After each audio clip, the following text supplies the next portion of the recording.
au-delà de la réflexologie en tant que pratique, ce que j'invite vraiment à faire, c'est l'écoute. L'écoute de son corps, l'écoute des premiers signes, en fait, tout simplement. C'est de même plus attendre qu'il y ait les premiers clignotants rouges dans le corps qui commencent à s'allumer de partout. C'est de se dire, il y a un clignotant rouge, je l'écoute. Qu'est-ce que c'est ? Est-ce que c'est OK ou est-ce que c'est pas OK ?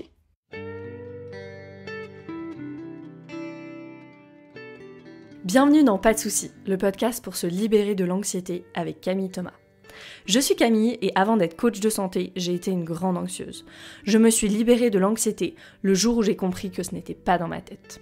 Pas de soucis, c'est le podcast pour celles et ceux qui sont fatigués par tout ce qu'ils ont essayé et qui savent qu'ils ont le pouvoir de guérir de l'anxiété naturellement. Alors si tu veux vivre sans anxiété et que tu as l'intuition qu'on ne t'a pas tout dit, ce podcast est pour toi.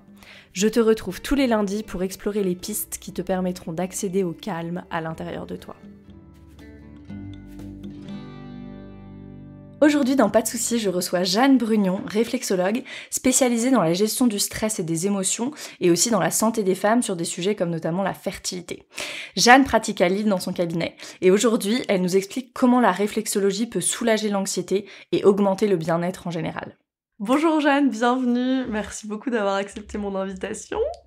Salut Camille, c'est moi qui suis ravie. Alors, Jeanne, du coup, t'es réflexologue. Est-ce que tu peux nous dire déjà ce que c'est, la réflexologie plantaire ? Je pense qu'on sait à peu près, quand on entend plantaire, on sait que ça a à voir avec les pieds.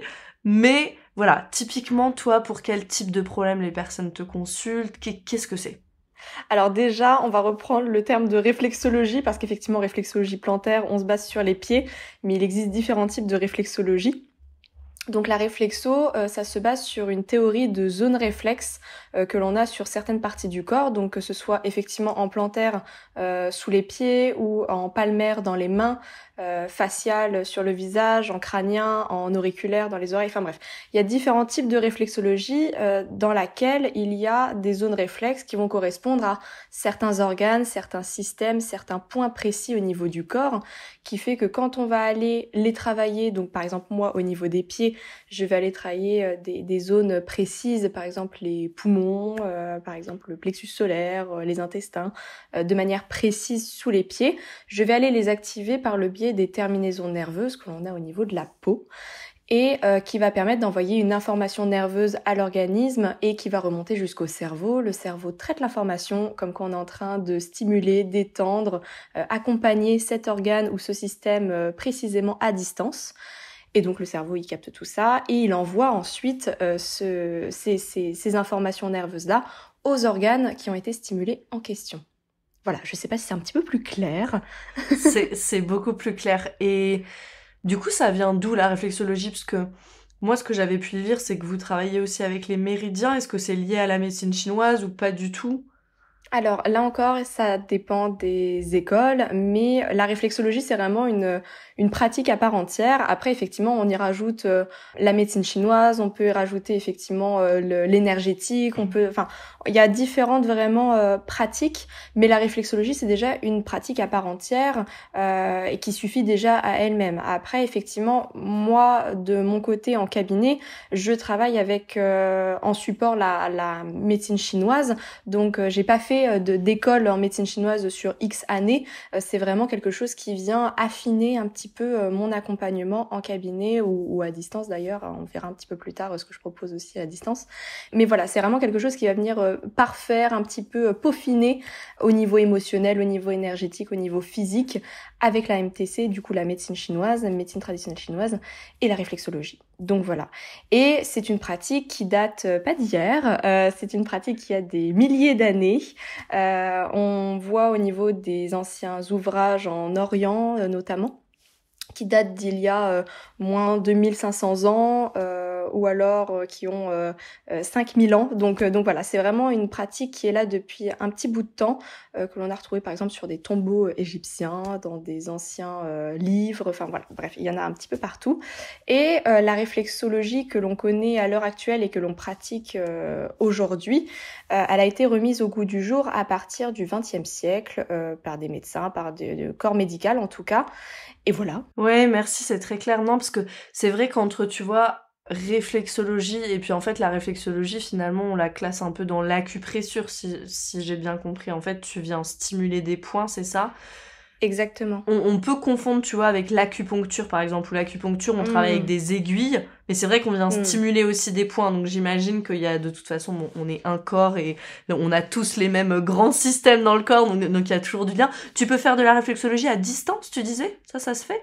Alors non, ça c'est des programmes que je propose Ok. pour apprendre aux gens à s'auto-réflexoter, s'auto-masser les pieds notamment. Mais non, je propose pas de consultation à distance, ça n'existe pas encore, je n'ai pas ce don. Non, mais c'est hyper intéressant, justement, je voulais te demander après quelques points, etc.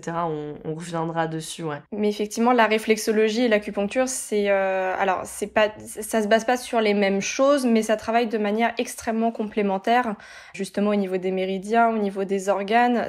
En fait, pour arriver au même point, on va utiliser 2 chemins différents. Mais on arrive au même but. C'est juste comme avec la sophrologie, comme avec, bref, d'autres pratiques, l'ostéo, etc. On va tous au même but, sauf qu'on va prendre des chemins différents.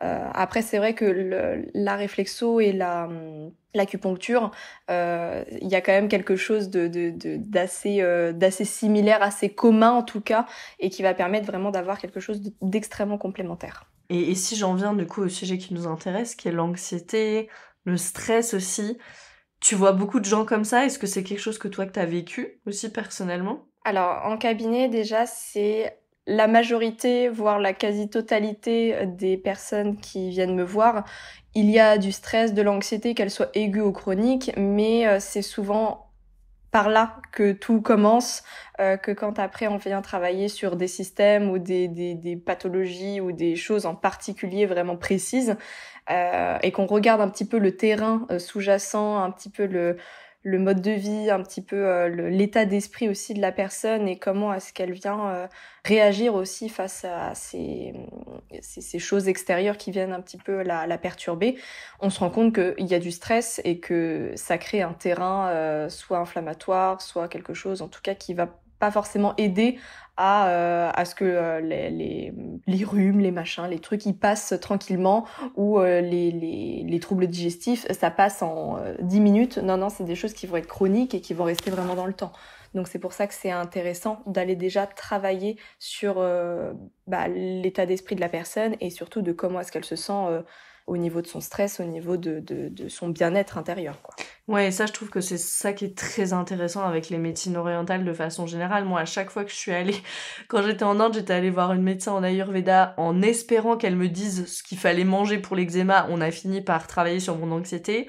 Pareil, quand j'étais allée chez l'acupuncteur pour l'eczéma, il m'a dit non, mais en fait, je sais plus, je crois que c'était le méridien du rein ou je sais pas quoi, complètement à plat, vous avez plus d'énergie, je sais même pas comment vous faites pour fonctionner. Donc il m'a dit, je vais vous ralentir exprès, vous allez voir, pour après pouvoir vous recharger. Et c'était terrible ce truc pendant 2 jours, tu sais, moi qui marche toujours super vite et tout, je pouvais pas marcher, enfin j'étais comme dans, tu sais, quand tu mets un film au ralenti là, genre en slow motion quoi, c'était mais terrible. Donc effectivement, à chaque fois j'y suis allée pour un problème physique, enfin l'eczéma du coup, et on a fini par travailler sur effectivement l'état d'esprit et finalement ce qu'il y avait derrière, et ça c'est hyper intéressant et c'est la différence voilà, entre la médecine plus conventionnelle et ce que toi tu peux proposer par exemple. Ça c'est juste incroyable. Après, qui de l'œuf ou de la poule? Est-ce que c'est le stress qui fait que y a des choses qui arrivent, ou est-ce que c'est des choses qui arrivent mais avec un fond de stress qui va les augmenter? Ça après on sait pas. Moi le but c'est pas d'avoir réponse à tout, mais c'est de trouver quelque chose qui soulage. Moi c'est ça en fait, c'est que j'ai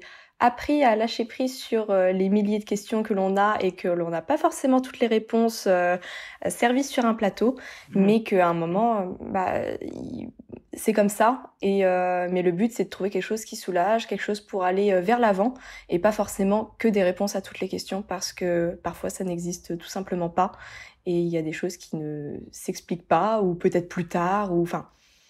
Voilà, mais en tout cas, le but, c'est d'avoir quelque chose qui soulage et qui permet d'aller de l'avant. Ouais. Et puis parfois, ça nourrit en plus l'anxiété de vouloir expliquer à tout prix. Bien Mais sûr. est-ce que, sans vouloir expliquer à tout prix, est-ce qu'il y a un petit peu des patterns, genre des choses qui reviennent que tu vois, par exemple, j'en sais rien, des personnes qui sont anxieuses, est-ce que ça va être bloqué souvent aux mêmes endroits? Qu'est-ce que c'est en fait? C'est des blocages d'énergie? Sur quoi tu vas travailler toi typiquement? Les accompagnements individuels, du coup, c'est vraiment les consultations qui permettent d'affiner au mieux les besoins de la personne, puisque il y a tellement de personnes qui viennent me voir pour du stress ou de l'anxiété chronique. Sauf qu'on va pas du tout travailler de la même manière d'une personne à l'autre parce que elle a un mode de fonctionnement qui lui est propre, qui fait que effectivement il y a du stress et de l'anxiété, sauf que ça va se traduire plus physiquement pour cette personne-là, ou alors ça va se traduire plus émotionnellement, ou ça va se traduire au niveau du sommeil, ça va se traduire au niveau du trouble digestif. Et encore, une seule et même personne qui vient consulter pour des troubles du sommeil dus à de l'anxiété, on va pas travailler de la même manière, encore une fois, d'une personne à l'autre, parce que ça peut être de l'endormissement, ça peut être des réveils, des insomnies, enfin des énurésies, ça peut être plein de choses. Et encore là, même pour une consultation pour des énurésies, on va pas travailler de la même manière parce que la personne, elle va pas avoir le même fonctionnement mental que sa voisine et c'est tout à fait normal. Donc là, on va vraiment pouvoir travailler de manière affinée et en fonction aussi des ressentis. C'est que ce que l'on travaille en réflexologie, c'est aussi au niveau du ressenti. C'est qu'au niveau des pieds, on va tout de suite voir, enfin en réflexologie plantaire, on va tout de suite aussi ressentir, nous, en tant que praticiens, quelles zones sont en train de travailler pour telle personne. C'est qu'il y a ce qu'elle nous dit en début de séance, et qui est OK et qu'on note, etc. Mais il y a aussi le ressenti pendant la séance qui est tout aussi important. Et du coup, c'est les deux à mettre en corrélation pour travailler de manière vraiment globale et adaptée en fonction des besoins de la personne. Et même d'une séance à l'autre, on voit très bien que ça évolue et que du coup, là encore, on va réaffiner telle ou telle pratique.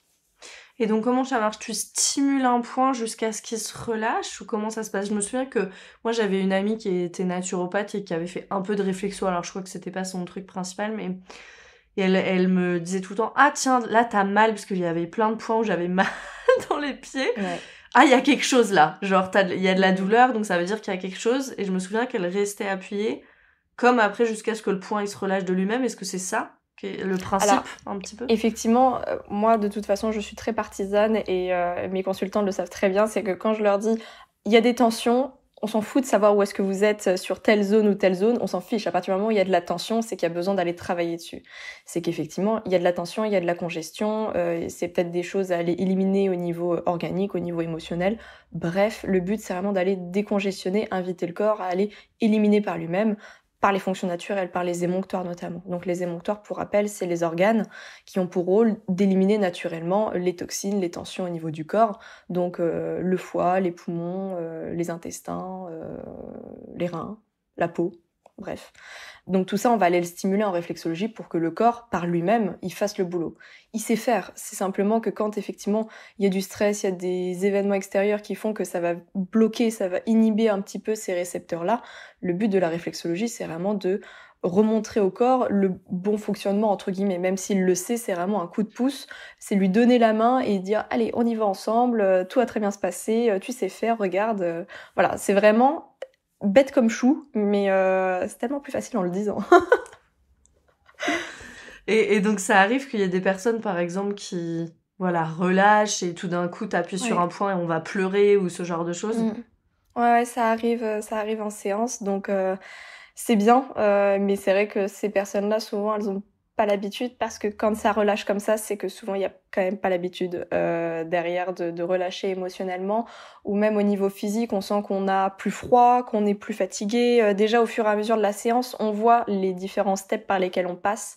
Et donc ça, de toute façon, de bosser sur le système nerveux en début de séance pour justement avoir une bonne réceptivité au niveau de la réflexologie, travailler sur le stress, l'anxiété de manière générale, ça va permettre d'avoir une bonne réception des informations qu'on va venir travailler après sur les différentes zones, organes, systèmes, etc.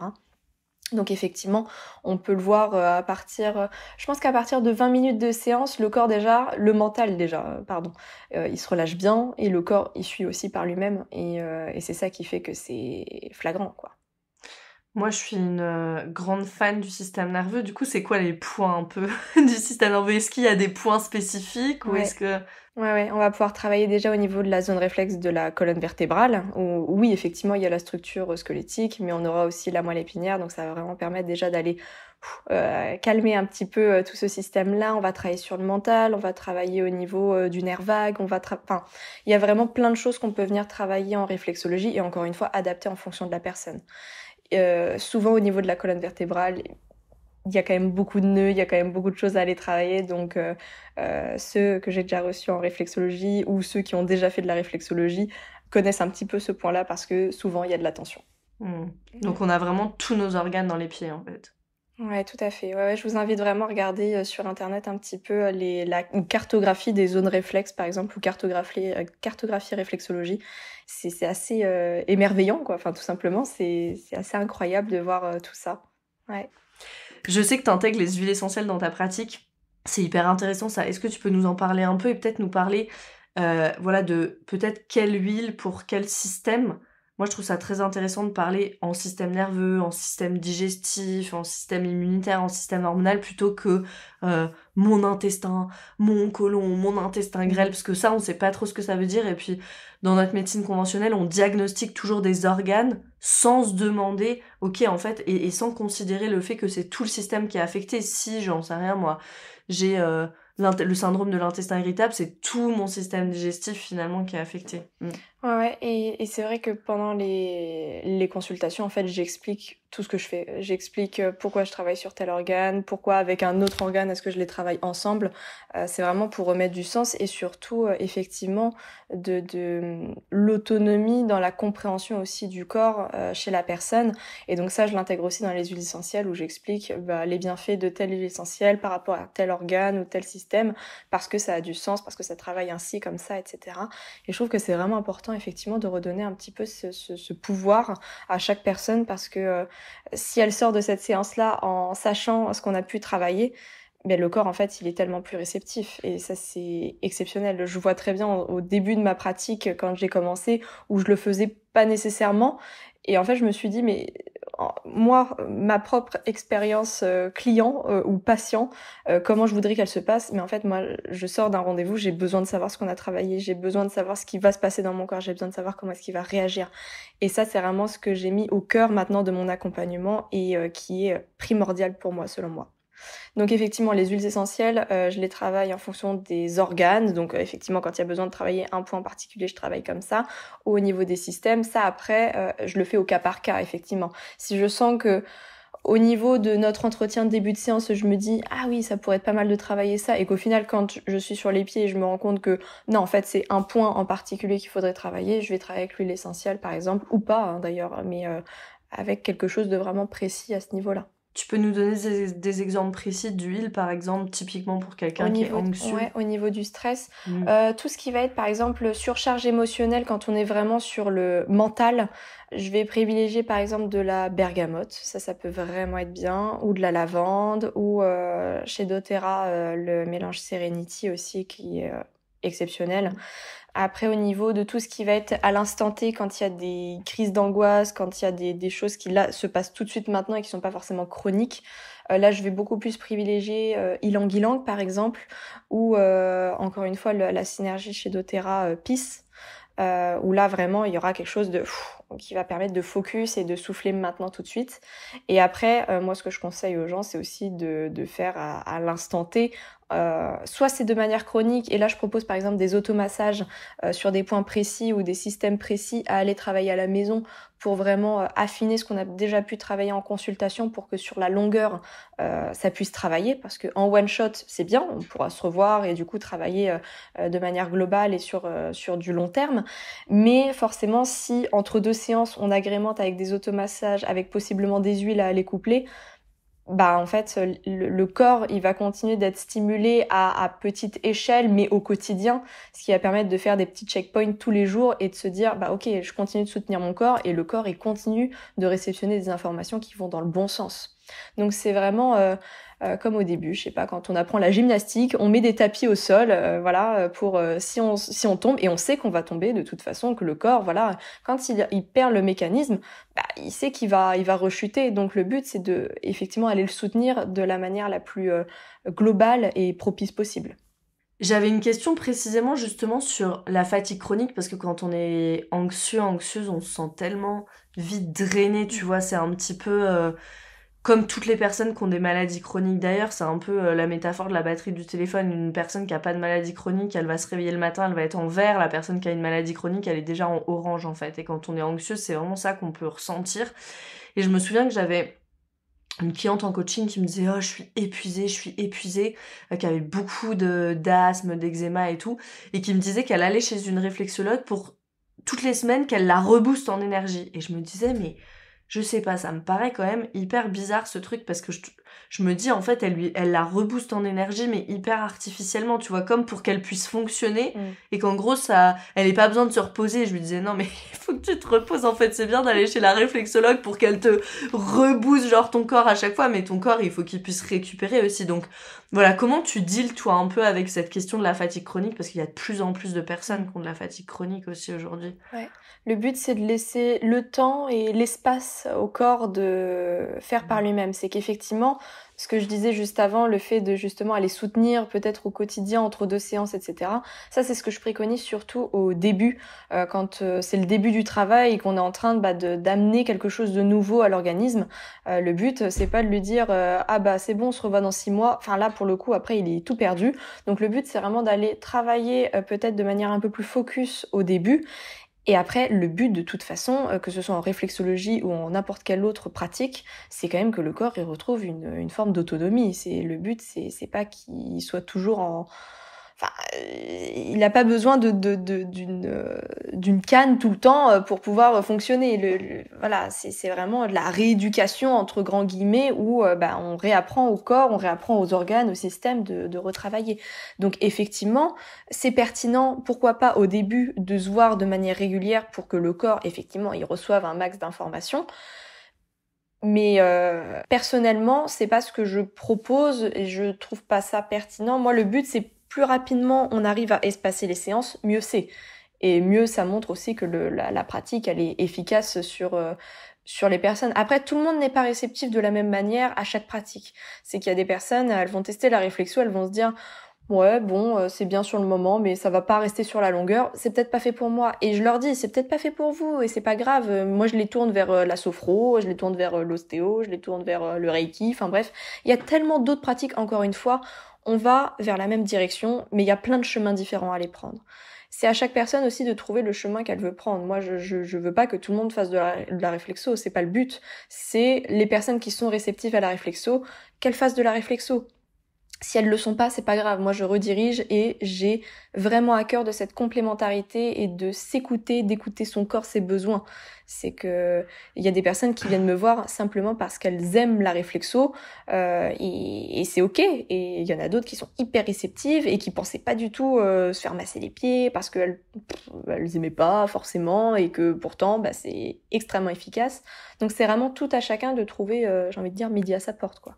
Une personne, là, concrètement, aujourd'hui, qui a de l'anxiété, qui aimerait se soulager un petit peu, est-ce qu'il y a des points particuliers sur les pieds ou est-ce que tu conseilles juste d'aller voir les points où il y a des tensions et puis après d'aller masser ça? Déjà, dans un premier temps, quand vous n'avez pas forcément de connaissances en la matière, un bon massage de pied, franchement, ça n'a jamais fait de mal à personne. Et c'est déjà d'aller voir un petit peu effectivement ce qui s'y passe. Et vous prenez une cartographie de réflexologie sur Internet, vous regardez un peu à quoi ça correspond si vous le souhaitez ou pas, et vous travaillez sur les zones qui ont des tensions.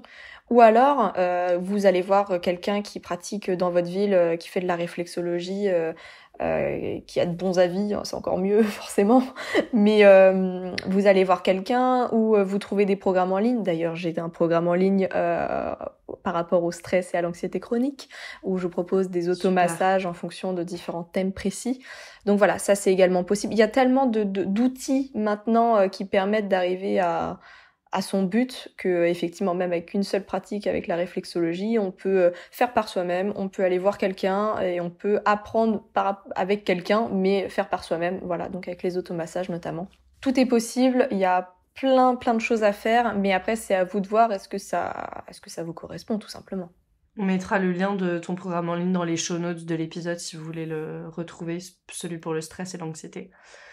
Ok, donc une autre question que j'aurais pour toi, c'est voilà, il y a l'anxiété. Souvent dans l'anxiété aussi, ce qui est intéressant enfin c'est pas intéressant, c'est plutôt handicapant d'ailleurs je trouve, mais quand on est dans une vague d'anxiété, on va demander à quelqu'un c'est quoi tes émotions là maintenant, et souvent on sait même pas en fait. On a juste envie de dire non mais en fait laisse-moi tranquille, genre je suis anxieuse, je ne sais pas quelle émotion j'ai, juste j'ai cette agitation intérieure et c'est terrible. Donc toi, tu vas travailler avec les émotions des gens. Par contre, des personnes qui viennent et qui te disent, j'en sais rien, moi voilà, j'ai traversé quelque chose de difficile dans ma vie, je me sens clairement triste, ou je me sens très coupable, ou voilà, qui viennent avec des émotions précises comme ça, ou même pas forcément, voilà, qu'est-ce que tu vas leur proposer? Ouais, c'est vrai que lors du premier rendez-vous, souvent quand les personnes je les ai encore jamais vues et on prend le temps justement de poser chaque chose un petit peu à plat pour que j'apprenne à connaître un peu la personne, savoir son fonctionnement. La question fatidique et la dernière question que je pose pour clôturer avant de commencer la réflexo en pratique. C'est alors, si vous pouviez définir votre état d'esprit en une émotion, un mot, un sentiment, ce serait quoi à l'heure actuelle? Et souvent les gens ils savent pas parce que c'est pas une question qu'ils vont se poser dans la vie de tous les jours. Ils se réveillent pas le matin en disant ah bah alors je me sens comme ça, ou alors on n'a même pas les mots précis pour définir son état d'esprit. On connaît les grandes émotions, on connaît la peur, la tristesse, la joie, mais c'est des choses qui sont très globales, très générales et au final qui définissent très peu l'état d'esprit dans lequel on est tous les jours. Et d'autant plus que l'état d'esprit dans lequel on est, il passe par plein de vagues, d'autant plus pour quelqu'un d'anxieux tous les jours. Donc de toute façon, on sait qu'on va passer par différentes émotions, des dizaines parfois, en une seule et même journée. Donc le but, c'est déjà peut-être d'analyser. Moi, j'ai une petite roue des émotions au cabinet où, en fait, il y a plein de mots et du coup, ça permet de se dire, on va pas utiliser le mental, c'est simplement ce qui résonne, ce qui vibre. On se dit, ah oui, c'est ça. Ah, et en fait, c'est pas de la colère, c'est de la frustration ou de l'agacement ou voilà, c'est quelque chose d'un peu plus précis déjà pour qualifier comment est-ce qu'on se sent. C'est ça aussi l'écoute de soi, c'est d'affiner, de peaufiner et vraiment d'avoir cette sorte d'entonnoir où oui au début il y a quelque chose de général, mais au fur et à mesure qu'on fait cet exercice-là et au fur et à mesure que je revois les personnes en séance, elles savent très bien qu'elles vont avoir cette question-là à chaque fois. Donc après elles se disent ah oui mais effectivement c'est vrai que je me sens plus comme ça. En fait avant je disais ça mais là c'est beaucoup plus comme ça. Et même pour elles en fait c'est rassurant d'apprendre à que ce soit pas inconnu. C'est ça aussi le stress, c'est de se dire oh là je suis dans l'inconnu, c'est quelque chose qui me fait peur, c'est voilà, que là on rentre dans quelque chose où on va venir côtoyer cette émotion-là. On va pas la mettre à distance. C'est vraiment quelque chose qu'on va venir petit à petit, possiblement, peut-être accueillir au fur et à mesure. Mais c'est quelque chose qui s'apprend. C'est le travail d'une vie tout ça. Et ça c'est vrai que je le remets aussi au cœur de tout ce que je peux dire en séance, c'est quand on commence à travailler sur soi, quand on commence à travailler sur son état d'esprit, sur son mindset, sur ses émotions, c'est le travail d'une vie. Et ça, faut vraiment se laisser encore une fois le temps et l'espace d'apprendre à se connaître déjà d'une et de réagir de différentes manières en fonction des situations. Complètement, et puis ça va nous faire la transition vers la question du mode de vie, parce que c'est un mode de vie en fait de faire de l'espace pour ça. Aussi. Oui, tout à fait. C'est que souvent, il y a beaucoup de gens qui attendent aussi leur rendez-vous, que ce soit en réflexo ou bien-être de manière générale, ou quand elles vont au spa, quand elles vont faire une promenade, quand elles vont faire leur cours de yoga, quand elles vont, je sais pas, faire un déjeuner entre copines, bref, soit, pour prendre le temps, pour s'écouter, etc. Parce que forcément, on a tous des quotidiens à 100%, tout le temps, à 3000 à l'heure. Ok, sauf que c'est pas suffisant, c'est aussi, on a ces temps-là tout au long du quotidien et ça prend effectivement de l'énergie, ça prend du temps de s'en rendre compte et de se dire ok là je vais prendre 5 minutes pour faire ça, etc. C'est des routines qu'on va intégrer au fur et à mesure, mais ça prend du temps, ça prend de l'espace et on n'a pas tous besoin de ça tout le temps, tout au long de sa vie. C'est de se dire en ce moment j'ai besoin de ça, mais c'est pas sûr que ça restera tout au long de la vie. À partir du moment où on devient indépendant aussi de certaines choses, et c'est ce qu'on cherche en réflexologie, c'est de retrouver de l'autonomie, c'est que pendant un instant T, on va peut-être en avoir besoin pendant X temps. Le but, moi, c'est pas de suivre des gens toute ma vie, toute leur vie surtout. C'est pas le but. Et encore une fois, de se dire, ok, je vais prendre soin de moi, je vais travailler sur mon stress, travailler sur mes émotions. Le but, c'est pas que ce soit tout le temps, mais que ce soit présent quand même dans le quotidien. Donc du coup, la réflexologie, c'est un mode de vie en fait. Oui, ah oui, oui, totalement. Totalement. Et surtout de l'intégrer. Et au-delà de la réflexologie en tant que pratique, ce que j'invite vraiment à faire, c'est l'écoute. L'écoute de son corps, l'écoute des premiers signes, en fait, tout simplement. C'est de même plus attendre qu'il y ait les premiers clignotants rouges dans le corps qui commencent à s'allumer de partout. C'est de se dire, il y a un clignotant rouge, je l'écoute. Qu'est-ce que c'est? Est-ce que c'est OK ou est-ce que c'est pas OK? Et là, on commence à se dire, ah bah oui, ah bah effectivement, c'est parce que j'ai mangé un truc, un tel la veille, donc il faudrait effectivement que je revoie un petit peu ça. Ou est-ce que c'est parce que Tati Michel, hier, elle m'a dit un truc qui m'a pas plu et du coup, bah là, il faut que j'apprenne à faire un peu de la distance entre les deux parce que bon, ça m'impacte beaucoup trop.